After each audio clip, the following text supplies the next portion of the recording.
परम प्रेममय श्री श्री ठाकुर जगज्जननी श्री श्री बड़मा जुगाचार्य श्री श्री बड़दा परम पूज्यपाद श्री श्री आचार्य देव सभी श्रीचरण तले मोर कोटि कोटि प्रणाम। जय गुरु उन्नत जीवन चैनल टी आपण मानक स्वागत।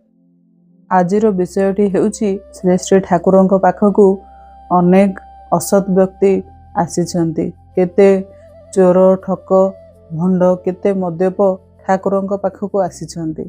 ठाकुर सेमानंक सहित केउं भली व्यवहार करिछन्ति एवं आम मानंकु असत व्यक्ति सहित किपरि व्यवहार करबा हुए से कथा कहिछन्ति। ताहा आज आमे आलोचना करिबा।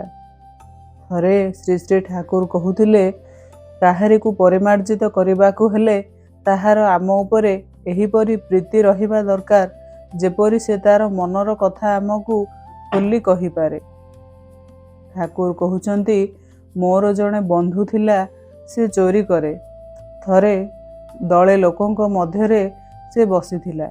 सेतेबेले ठाकुर सहानुभूति सहाकारे कहिले मनीष चोरी करे काहेकि करिबो नाही। तुम्हे माने जेपरि खाई बंचिबाकू चाह जणे चोर मध्य ताहा ही चाहे। कौनसी पथ न पाई हुए तो चोरी करे। ए कथा सुनी चोरटी को खूब भल लगिला। से दिन राति 12टारे जाई ठाकुर को कहिला समस्ते मते चोर कुहंती किंतु पेट बिकल रे मु चोरी करे। चोरी करबा को इच्छा हुए ना। तेबे अभाव हेले मने हुए एइटा ही सहज पथ। पुणी कहिला देखंतु गोटे कथा कहिबा को भाबिछि जदि घृणा न करिबे ताहेले कहिबी। जदि घृणा करंती बड़ कष्ट पाइबी। आपणकर घरु मु चोरी करिथिली सबु बिक्री करि देइछि। एई मात्र केतोटी कंसा थाली पाखरे अछि। एगुड़िक दयाकरी आपण नहीं जातु।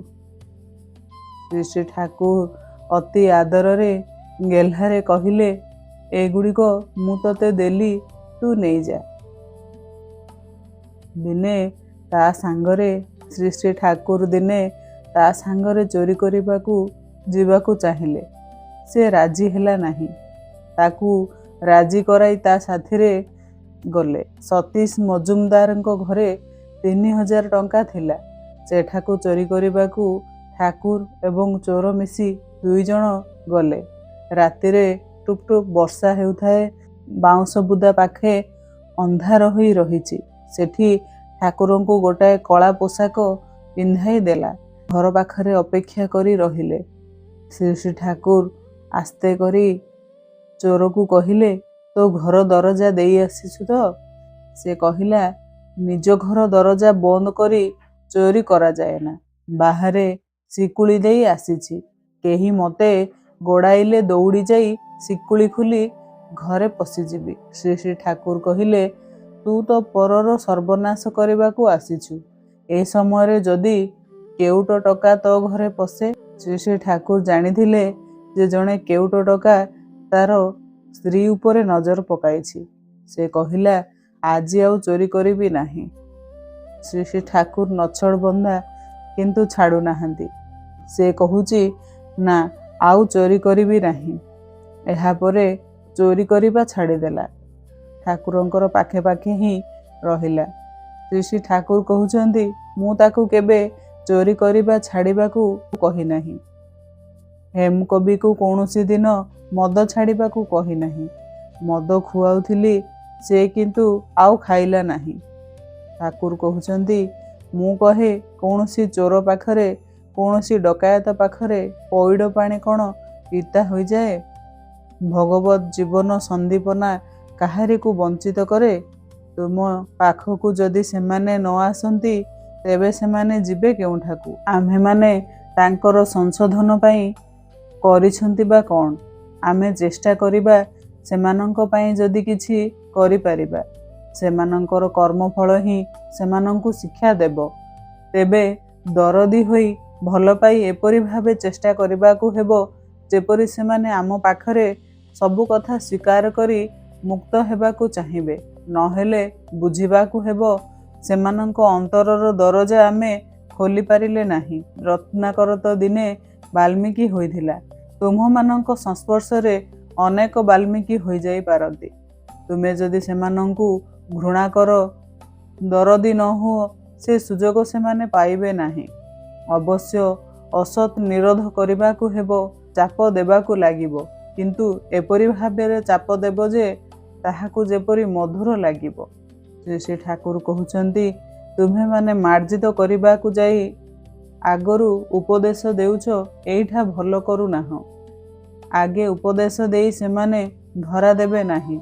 ମଣିଷ କେହି ଛୋଟ ହୋଇ ରହିବାକୁ ଚାହେଁ ନାହିଁ, ପ୍ରତ୍ୟେକ ଚାହାନ୍ତି ବଡ଼ ହେବାକୁ। ତେଣୁ ପ୍ରତ୍ୟେକ ମଣିଷ ପ୍ରତି ଦରଦୀ ହେବା ଦରକାର। ମନୁଷ୍ୟକୁ ଭଲ କହିଲେ ସେ ଖୁସି ହୁଏ। ସତା ସବୁ ସମୟରେ ଚାହେଁ ସମ୍ବର୍ଦ୍ଧନା, ଅସୁବିଧାରେ ପଡ଼ିଲେ ହିଁ ଅନ୍ୟ ରକମ ହୁଏ। ଶ୍ରୀ ଶ୍ରୀ ଠାକୁର କହୁଛନ୍ତି, ଆଗ ମୁଁ କାହାଠାରୁ କୌଣସି ପ୍ରକାରର ସେବା ନେଉନଥିଲି, କାହାରିକୁ ସେବା କରିବାର ସୁଯୋଗ ଦେଉନଥିଲି। ନିଜର ଲୁଗାପଟା ତ ସଫା କରେ, ତାହା ସହିତ ଅନ୍ୟ କେତେକଙ୍କର ଲୁଗାପଟା ସଫା କରିଦିଏ।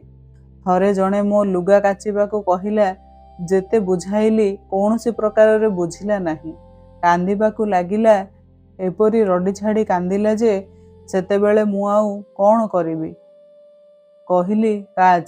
ଏପରି ଜୋର କରି ହିଁ ମଣିଷ ମୋତେ ଏପରି ଅବସ୍ଥାକୁ ଆଣିଛି। ଠାକୁର କହିଲେ, ତୁମେ କାହାରି ନିନ୍ଦା କର ନାହିଁ। ମଣିଷ ଯେପରି ଭଲ ହୁଏ ତାହା ହିଁ କରିବ। ଏଥିରେ ଯାହା ହେବାର ହେବ। ଠାକୁର ଯେଉଁ ସମୟରେ ଡାକ୍ତରୀ କରୁଥିଲେ, ଅନ୍ୟ ଡାକ୍ତରମାନେ ଠାକୁରଙ୍କର ନିନ୍ଦା କରୁଥିଲେ, ରୋଗୀର ଆରାମ ପାଇଁ ପ୍ରାଣପଣେ ଚେଷ୍ଟା କରୁଥିଲେ। ଏପରିକି ନିଜ ପକେଟରୁ ପଇସା ଦେଇ ରୋଗୀଙ୍କୁ ସାହାଯ୍ୟ କରୁଥିଲେ। ଏହିପରି ସମୟରେ ଜଣେ ଡାକ୍ତର ଗୋଟିଏ ଜାଗାରେ ବସି ଠାକୁରଙ୍କ ବିରୋଧରେ ଯାହା ତାହା କହିବାକୁ ଆରମ୍ଭ କଲା। ସେତେବେଳେ ସେଠାକାର ଲୋକମାନେ ତାଙ୍କୁ ଗୋଡ଼ାଇଲେ। ସେ ଭୟରେ ସାଇକେଲ ଚଢ଼ି ଚାଲିଗଲେ।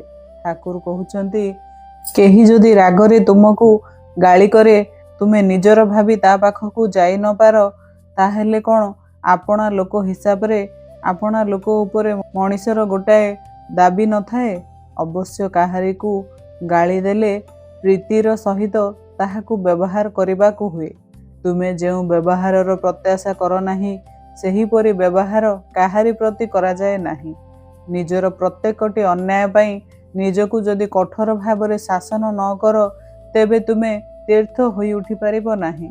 ତୀର୍ଥ ଅର୍ଥାତ୍ ମିଳନର କ୍ଷେତ୍ର ହୋଇ ଉଠିବ ନାହିଁ। ସମସ୍ତଙ୍କର କଥା ଶୁଣିବ। ଯେଉଁ କଥା ଶୁଣିବ ତାହାର କାରଣ ମିଳାଇ ଦେଖିବ। ଦୋଷ ଥିଲେ ସଂଶୋଧନ କରିବ। ଅସତ୍ ଯାହା ଯଥାସମ୍ଭବ ବିରୋଧ ସୃଷ୍ଟି ନ କରି ନିରୋଧ କରିବାକୁ ଚେଷ୍ଟା କରିବ। କୌଣସି ମଣିଷକୁ ଯଥାସମ୍ଭବ ତ୍ୟାଗ କରିବ ନାହିଁ। ପରମ ପିତାଙ୍କର ସ୍ଫୁଲିଙ୍ଗ ତୁମେ। ତହିଁରେ ସବୁ ବିଧୃତ ହୋଇଛି। ତୁମେ ଯଦି ତାହାର ମହାନ ପ୍ରକୃତିରୁ ବଞ୍ଚିତ ହୁଅ, ତାହେଲେ ତୁମର ଜୀବନ ଫୁଟି ଉଠିବ ନାହିଁ। ସେ ପ୍ରେମମୟ, ପ୍ରାଣମୟ। ତୁମେ ସେହିପରି ହୁଅ। ତାଙ୍କର ସନ୍ତାନ ତୁମେ। ଭଗବାନଙ୍କର ଜୟ ମାନେ ତୁମେ ଯେତେ ଲୋକଙ୍କର ହୃଦୟ ତାଙ୍କ ପାଇଁ ଜୟ କରିପାରିବ, ସେତେ ତାଙ୍କର ଜୟ ହେବ। ଅଭାବ ମାନେ ଭାବର ଅଭାବ। ତାହାଙ୍କୁ ନେଇ କି ତୃପ୍ତି, କି ସୁଖ, କି ଆନନ୍ଦ, ମିଳନରେ ଆନନ୍ଦ, ବିରହରେ ବି ଆନନ୍ଦ। ଏହିପରି ଭାବରେ ଚାଲିବା। ଶ୍ରୀ ଶ୍ରୀ ଠାକୁରଙ୍କର ଏହି ନୀତିବିଧି ଗୁଡ଼ାକୁ ଆମେ ପରିପାଳନ କରିବା। ଆମର ଚାରିପାଖରେ ମଧ୍ୟ ଅନେକ ଅସତ୍ ଲୋକ ରହିଛନ୍ତି, ଯେଉଁମାନଙ୍କୁ ଦେଖି ଆମ ଭିତରେ କ୍ରୋଧ ଜାଗ୍ରତ ହୁଏ, ତାଙ୍କୁ ଶାସ୍ତି ଦେବାକୁ ଇଚ୍ଛା ହୁଏ। ଠାକୁର ଯେଉଁପରି କହିଛନ୍ତି, ସେମାନଙ୍କ ସହିତ ପ୍ରୀତିପୂର୍ଣ୍ଣ ବ୍ୟବହାର କରିବାକୁ ହେବ। ଯେମିତି ତାଙ୍କର ମନ କଥା ଆମମାନଙ୍କ ଆଗରେ ଯେମିତି ତୋଳି ଧରିବେ। ଏବଂ ଶ୍ରୀ ଶ୍ରୀ ଠାକୁର ଯେଉଁ କହିଛନ୍ତି, ରତ୍ନାକର ଯେପରି ବାଲ୍ମୀକି ହୋଇଥିଲେ, ଆମ ସଂସ୍ପର୍ଶରେ ଆସି ମଧ୍ୟ ଅନେକ ରତ୍ନାକର ବାଲ୍ମୀକି ହୋଇପାରନ୍ତି। ସେହିଭଳି ଆମକୁ ଚେଷ୍ଟା କରିବାକୁ ପଡ଼ିବ। ତେବେ ଆଜିର ଭିଡ଼ିଓଟିକୁ ଆମେ ଏଇଠି ସମାପ୍ତ କରିବା। ପୁଣି ଶ୍ରୀ ଶ୍ରୀ ଠାକୁରଙ୍କର ଆଉ ଏକ ସୁନ୍ଦର ବାର୍ତ୍ତାକୁ ନେଇ ଆମେ ଆଲୋଚନା ରଖିବା। ଧନ୍ୟବାଦ। ଜୟ ଗୁରୁ।